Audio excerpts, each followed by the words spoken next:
Isang mapagpalang araw mga kapamilya and welcome back. Narito ang mga dapat nating abangan sa FPJ's Batang Quiapo. Pero bago ang lahat, kung bago ka pa lamang sa akin channel ay baka naman pwedeng makahingi ng isang like, share at subscribe. Tuloy na ang pag-upo ni Tanggol bilang mayor ng Maynila. Ipit na ang mga gerero sa nangyayaring sitwasyon dahil hindi na nila madaan sa pakiusap ang mga rallyista. Ay gagamit na nga sila ng dahas. Agad naglagay ng mga barikada upang walang sino man ang makapasok sa munisipyo, lalong-lalo na si Tanggol. Puro palpak nga ang mga sariling desisyon ni Miguelito, kaya binusog siya ni Roberto ng sermon.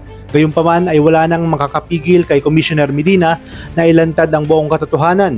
Kahit utusan ng mga gerero ang kapulisan na wag hayaang makatungtong sa stage si Commissioner, ay dito na nga pumasok ang National Security, kung saan mga taga-PBI na ang pumasok at naging security ni Medina dahil na rin sa hiling nito matapos ng pagtanggaan ang kanyang buhay nitong si Miguelito. Lahat ng mga rallyista ay pumunta sa Plaza Miranda at doon nga walang nagawa ang mga alagad ng mga gerero. Sa mga oras na yun ay papunta na rin si Tanggol sa lugar dahil siya na ang idedeklarang mayor. Ngunit pinuntahan pala ni Miguelito ang nanay ni Enteng na si Aling Mirna upang pagtangkaan ang buhay nito. Habang nagpapagaling mula sa operasyon ay ipinadukot niya ito. Kaya naman nakatanggap ng tawag si Enteng mula kay Miguelito at sinabi na hawak niya ang buhay ng nanay nito. Kaya naman susundin ni Enteng lahat ng pinag-uutos nila at wala itong pagsasabihan kahit na sino. Ngunit kilala ni Enteng ang mga gerero at batid niya ngang gagamitin lang siya nito. Ang mahalaga ngayon ay mailigtas nila ang buhay ng kanyang ina.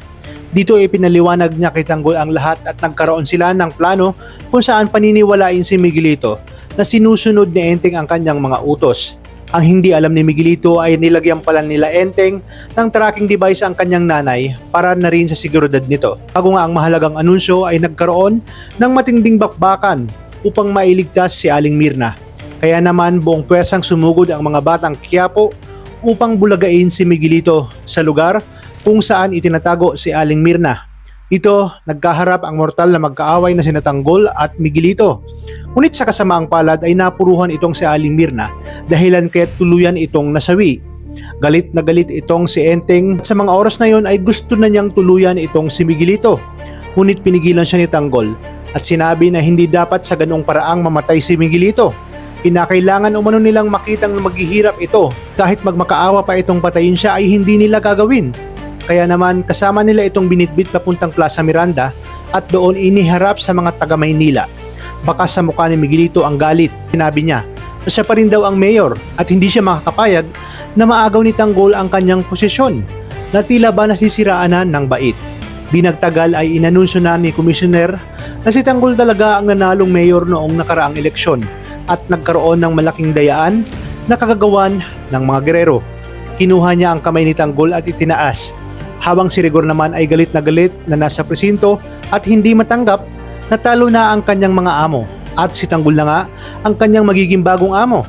Si Ponggay naman ay balik serbisyo na at kanang kamay na ngayon ni Tanggol. Dito na nga nagtapos ang paghahari ng mga gerero. Ngunit sa pag-upo ni Tanggol bilang mayor ay panibagong hamon na naman ang kanyang kakaharapin dahil sa mga bagong kalaban na tututol sa kanyang pamumuno kung saan sa ikatlong taon ay may mga bagong karakter ang ating makikilala. Talagang kapanapanabik ang mga susunod na tagpo sa teleseryeng ito. Kaya naman tuloy-tuloy ang pagsubaybay.